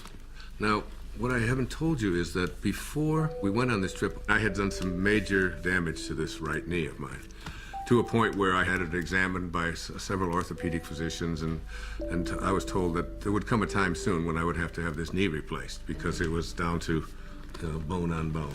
So as he got on my back, and now we're talking about 240 pounds or so, he went, I went about 3 steps, and I realized that my knee was about to collapse, and I was going to go straight down. And I had a quick vision of what the newspapers and the Assisi Daily News were going to say the next morning. Spiritual teacher collapses, bottom of the stairs, 40 people dead. You know, it was like, and so as my knee started to go down, at that moment, I saw a vision of St. Francis. I had a vision of what he looked like, and he didn't say a word. It was very, very quick, and he just went like this with his hands. In other words, stand up. And suddenly, and I had the fragrance of roses was in there, the same fragrance that I had, remember in the story I told you? In that quantum moment when I had that, the same kind of thing. And I stood up, and I started walking up the steps with him, and my knee just suddenly righted itself. It was fine. Not only did it right itself, but I suddenly had like a burst of energy like I've never had before. And I started walking faster with him on my back. Then I started running. And I ran up all of the stairs. My wife was waiting at the top, and she said, "What happened to you, and what are you doing? And everybody else is out of breath." And I said, I had a miracle. I just don't know what happened. And I realized that my knee didn't hurt anymore at all, and I wasn't limping, and I had no pain in it at all. By the way, I've never had any surgery, nothing ever done to this knee. It was a healing that had taken place in that moment.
Hey, you coming to bed?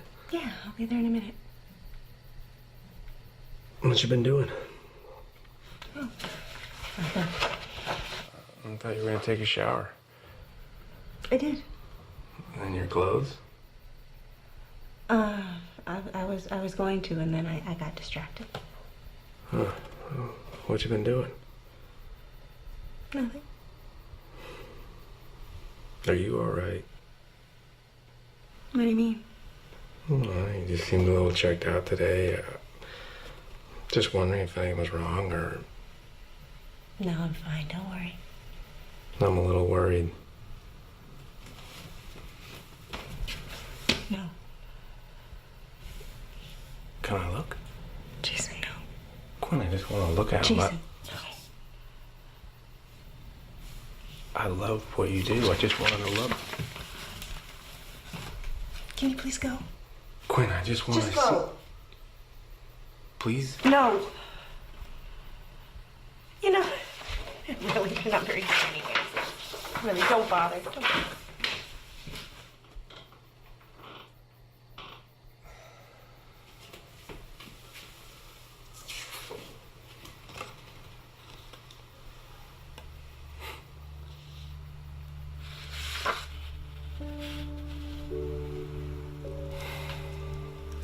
Later on, I started to talk about this miracle, but the thing that I did was, when people would ask me, why do you think it happened to you? I would always say, well, why not? I mean, I'm Wayne Dyer, after all. And I've written an entire book about him, and he's... I deserve a miracle. Yeah, and it was like, and I really believed that it was like a special sort of thing that came to me. That's what happens, you know, when you get your ego involved in it. And what happened in that moment is that I totally forgot my ego. It wasn't that I'm so grand and so spiritual or that I'm so special. My instantaneous reaction to what John needed was to just reach out to him, and that's when the miracle occurred. In one moment, without thinking, I reached out to a fellow human being in need and forgot about myself. And it was almost as if the door opened, the teachers found me and said, here it is. The best way to have those doors open is to forget about yourself and to reach out and serve. It's always about serving. It's, you know, one of the mistakes so many people make is they just think, well, I'm just gonna attract what I want into my life. And one of the things that I really profoundly believe in, you do not attract what you want. You attract what you are. What you are. I would have been too shy. I'm such an earnest guy. I would have known fun things to say. We ran in such different circles, my baby. Diagram different blinds. Now we gaze at the moon out the window. Denise, come here. Sorry, I'm so sorry. I should never have said this. Hey, look at me. Look at me. It's okay. No, it's not okay. It's not okay. Everything's going to be No, okay. I Everything's did going to this. be fine. No, you didn't do anything. I knew how you felt. I did this. I did this more than you. Listen to me. I'm sorry. I love you. I love you so much. The stars You're gonna be okay. must have been our time. We found true love while staying at home.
Don't stop. That was great.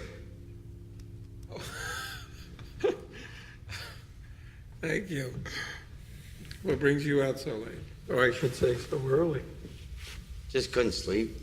You having trouble with the filming? No, that's fine. Filming's easy.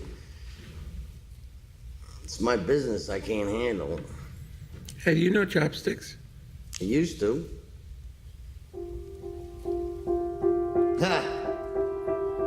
Makes me think of being a kid. When I was idealistic. Back when I thought I'd make a name for myself. Oh, hey, don't say that. You have a name. More like a household name. More like Scorsese or Tarantino. Well, hang in there. Anything can happen. Why does it have to be so hard? One minute I have the funding to make my movie. The next I don't. Can't get the money without the talent. Can't get the talent without the money. And then they pulled it all out from under me. I don't own it anymore. Seriously thinking career change. That's a good sign. What is? You're giving up. That's good. How do you figure? You can't force these things. Right. And again with the magic thing. What's the matter? What's that? You know, I don't know why I'm telling this to the janitor or whatever you are. I do a lot of things around here, believe me. Play a damn good piano, though. You should think about doing that full time. Well, for a while I thought I would. And what happened? Well, I started playing when I was very young. I was a natural. And then I got older and I became more aware of people watching me play. And then I started to play more for them than for myself. And then I got very scared that I would disappoint them. So I did. Did what? I disappointed everybody. I would be very clever. I'd go to a recital and I would just play a couple wrong notes on purpose as a test to see if they would still love me the same way. And basically they didn't. It was a long time before I touched a piano, which is it's crazy when I think of how much I enjoy playing. Yeah, I was just thinking that. This would sit for years. I wouldn't touch it. I wouldn't even notice it. But you're a piano player. I don't get it. You don't get that? How could you ignore what's right in front of you? Busy doing other things. You should understand it. That way. Yeah. Hold that thought. You hear that? I don't hear anything. Listen. Listen.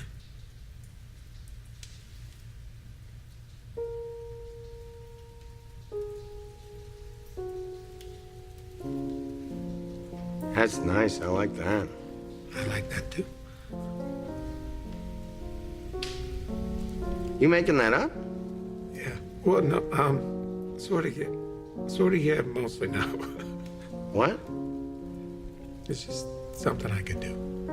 Make music, you mean? No, I can't. And you're a good faker. Yes, I'm just listening. Listening. I listen. And then I just play what I hear. I'm not making it up at all. It makes itself up. Makes itself. Exactly. I just play. Sometimes all you gotta do is just show up, pay attention, and music happens. Your music happens.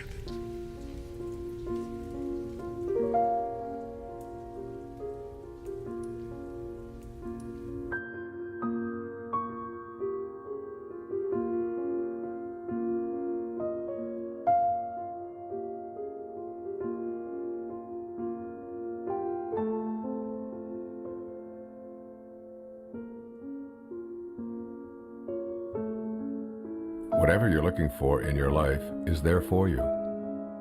It will show up where and when it's needed. It's always in your mind. Whatever you need to complete this project, whatever you need to create, it's all there. You can prepare and then let go.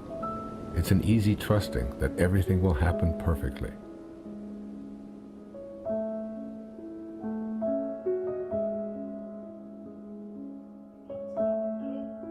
Bend forward to the lower spine. Bend your knees. Place your hands on the floor. Move your hips up and down. Right, left, right, left, right, left, right, left. Get your lower You know what? spine. I can't shoot it from here. No? No, there's tint. Oh, but we really need something for B-roll. We don't have anything. I'm not the director. I don't know what David wants. Where is he anyway? He's probably sleeping off a hangover. Well, I gotta go in. I can't shoot it from out here. Oh, great. Go in. Go do that. You're not coming with me. Me? I'm not going in there. It's like 200 degrees in there. Okay. And what about you? No way, Jose. I had better get a bump for this. Mm-hmm. You're my hero. Okay. You guys suck.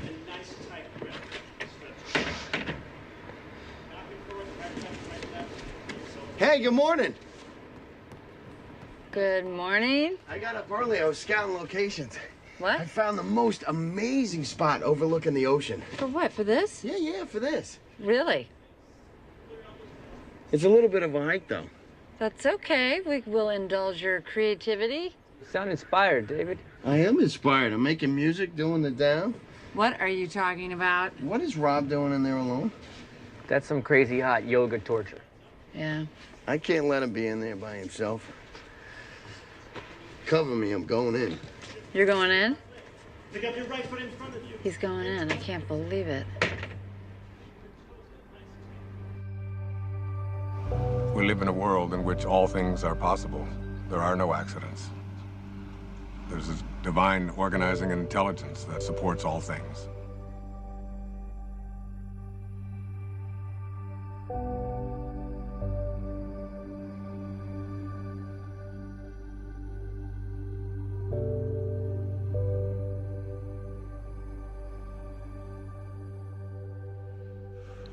I think you have to get to the place where you're no longer focused just on yourself. And the things that you really want for yourself, you begin to say, how can I want them more for someone else than I want them for me? And that's God realization.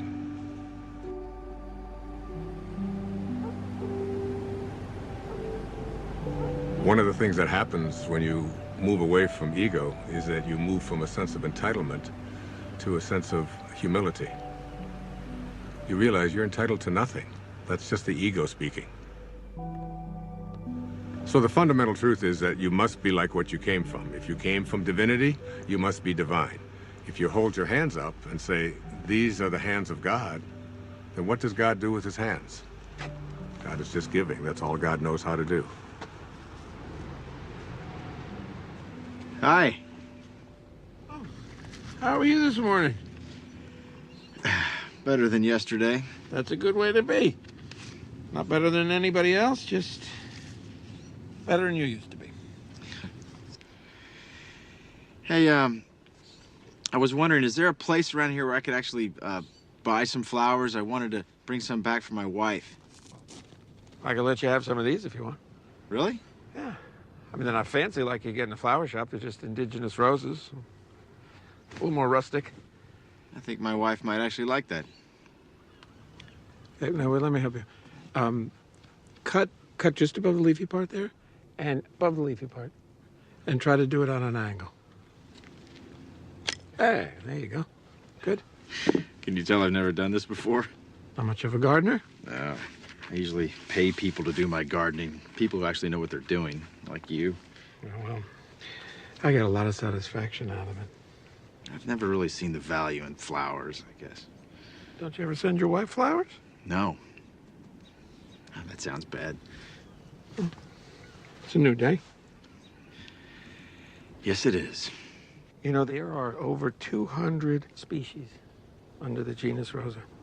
And there's a rose database that has, I think it was over 6,000 variations of roses. Seems almost excessive. Here. Thank you very much. Can I give you a tip? No, thank you. Sure? It's okay. Well, I'll be sure to tell the owner of this place what a great staff he has. You just did.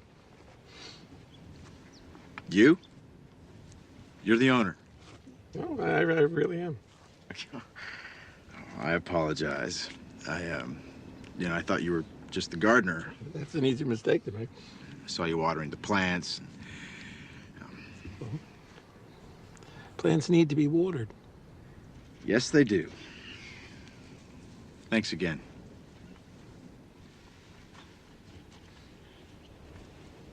Can I ask you a favor? Yeah, sure. I'm here for a board meeting. Yeah, I know. You were at the House of Promise, right? Yes, and I've got to give this to the executive director, but I don't know what room she's in. Oh, I can find it. Well, actually, could you give it to her for me? Yeah, sure. Is it important? No, it's just some papers. Okay, yeah. And if you could give it to her this afternoon, after I've left. Yeah, I can do that. Appreciate it.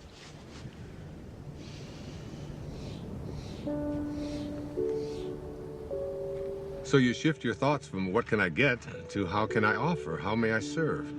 If your attention is off yourself and about giving, the universe will respond by giving back to you. The universe will say, how may I serve you? But you have to be in a place of service yourself. That's when the transition is complete, when you move into that place that is without ego.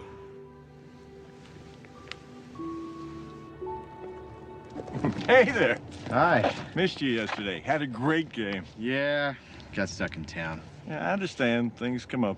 Yes, they do. How'd the meeting go? Nothing changed. They still need the money. But once they get the money, we'll see who gets the contract. See you in the city. All right, see you here. Not so fast. Don't tilt it. No, we don't want to crush the flowers. That's very good. Oh, I'm telling you, you don't want to know how much these flowers cost. You know, it's the same florist the mayor uses. Now, oh, be careful, please. Thank you.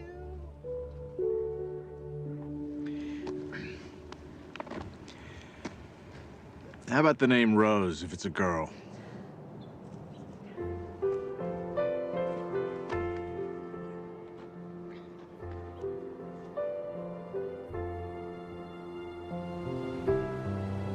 As we move into the meaning phase of life, it's not as if you no longer are ambitious. It's that you have ambition with meaning. You're ambitious about other things. So now your ambition is transformed into purpose, and you have to learn to become the observer and to step back. You begin to live in process, trusting where your source is taking you. You begin to detach from the outcome. And that detachment allows you to no longer be fighting. It allows things to just come to you. And you're no longer being the person who's making things happen. You're allowing them to show up. The fight is gone. So I get asked over and over again, is there a purpose to the ego? And my reaction to that is it's just not worth defending. The ego is the thing that is the false self. And when you're defending it, you're defending an illusion. You're defending something that really isn't who you are. Your authentic self is way beyond the ego. Every one of us knows that we came here with music to play, and yet we have a tendency to believe that we are separate entities and that we have to fit in, and that's our role in life. And none of that is true. The shift can happen in many ways. It can be just a comment. It can be a coincidence that occurs, a particular event that you weren't expecting. It can be anything at all, but the result is always the same. You begin to realize that you're not here to push life, to make it a struggle all the time. You're here to enjoy and to be living in peace. That's what happens when you're in the afternoon of your life.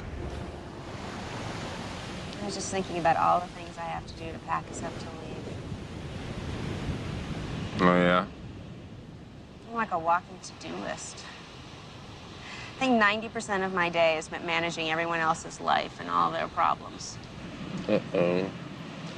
You are very appreciated. That's not what I mean. I love taking care of you and the boys. I do. I love my family, but... But? When I paint, I go somewhere. I feel connected. I feel blessed. And you're good at it. I miss it so much. On the hike yesterday, and Jack told me that I don't paint. I realize that my own children have no idea who I am. They don't even know what I do.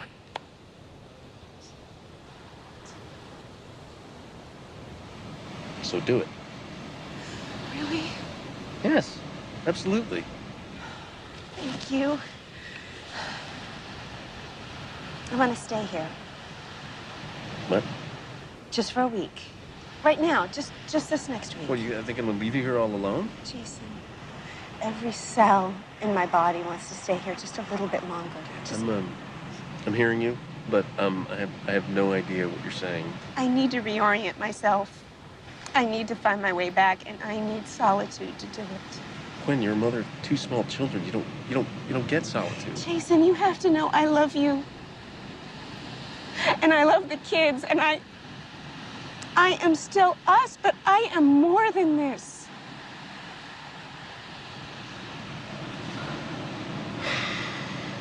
Okay. There's just one problem. See, I don't know how to do what you do. You'll be great. It's just for a week. You'll survive. And then we go back to normal. I don't know about that. Oh, you're good at this. Oh, that's not fair. You know what you're gonna get good at? What? Laundry. I see lots of laundry in your future. That's great. That's great.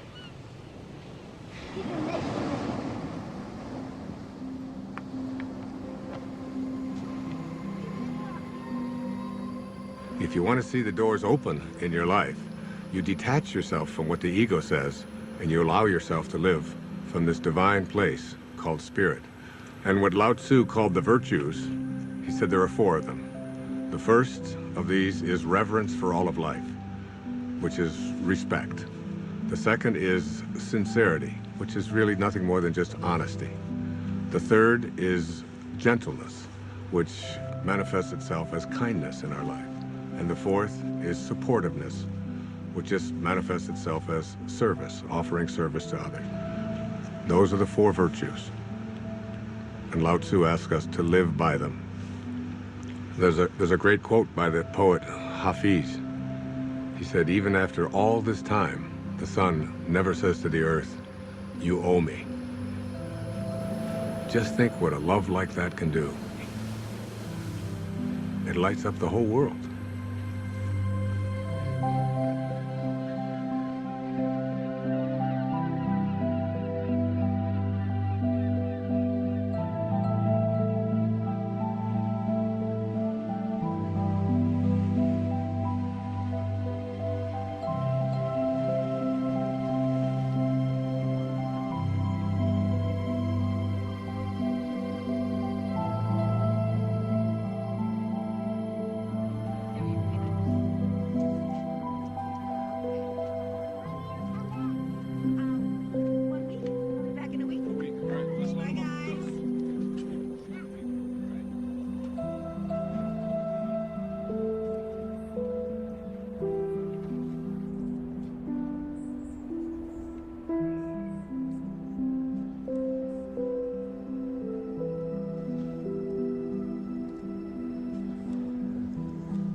Oh, David.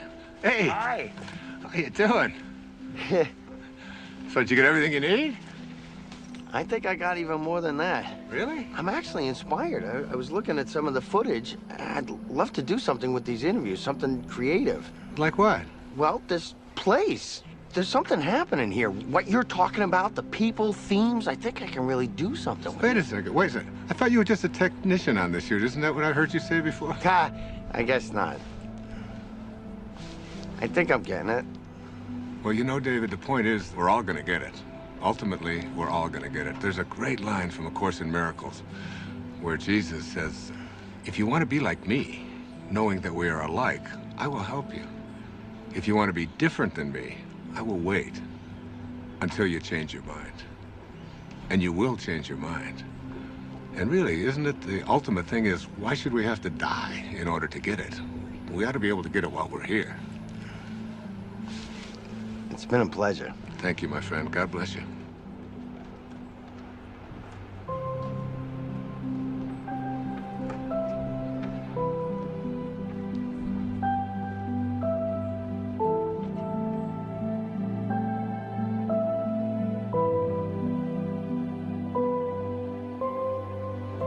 Nobody needs to ask the question, what is my purpose? It will always be found in service. If you can just for one day put your attention on making life better for someone else, if you can focus on thinking like that, that's how God thinks. It's an ancient concept, but it's still relevant. To touch someone's life is more valuable than any amount of money. My friend Byron Katie says, to believe that you need what you don't have is the definition of insanity. That you can't be fulfilled until you get all these things, that's an illusion. Really, you don't need anything more. It doesn't matter what it is you do, You could be a cab driver, a teacher, a factory worker, a manager. What matters is that you put your attention on how may I serve. Think of the people you go to, whoever you are in your path. You can run an entire business this way, not being attached to outcome, putting attention on service. Your life becomes about living those virtues. How can I serve? How can I be gentle? How can I be reverent? Thinking like that means you're living in meaning. The messages of the morning are about what you can and can't do, about how society defines you. But in the afternoon, after the shift, it's about connecting to an energy that's taking care of everything, and we're all just being done. Try to stop yourself from breathing, from your fingernails growing.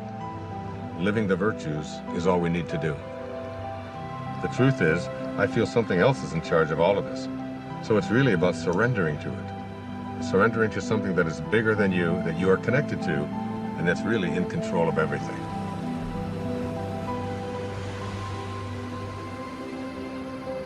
There's a place deep within us that wants to feel fulfilled, that wants to know that my life has made a difference, that I've left this place, this planet that I've lived on, better than when I arrived, that someone's life has been profoundly touched because of my existence.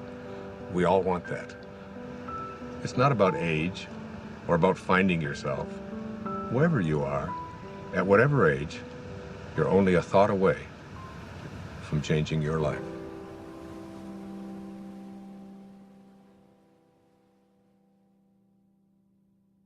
This is not a race. You don't have to run.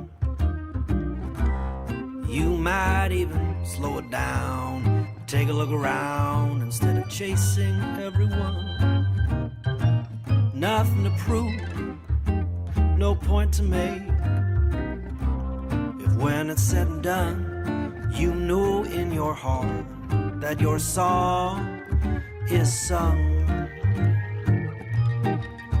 Don't go with your song still inside you. Let it guide you every day.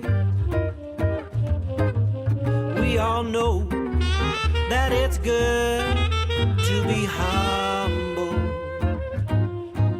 but don't mumble your life away.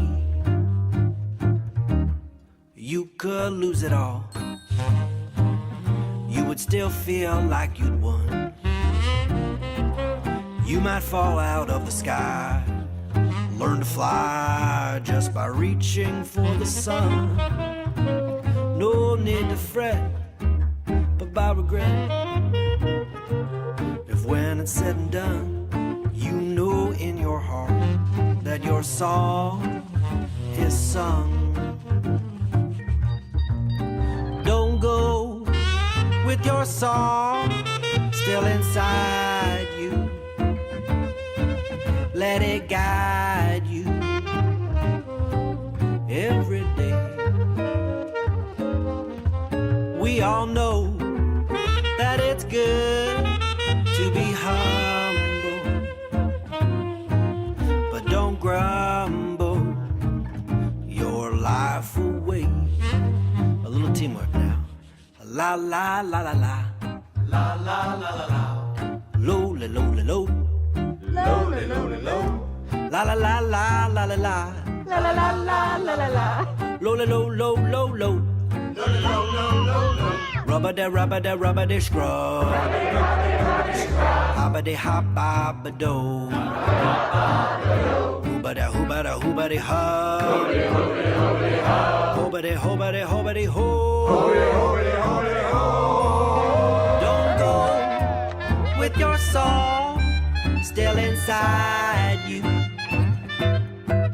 Let it guide you every day.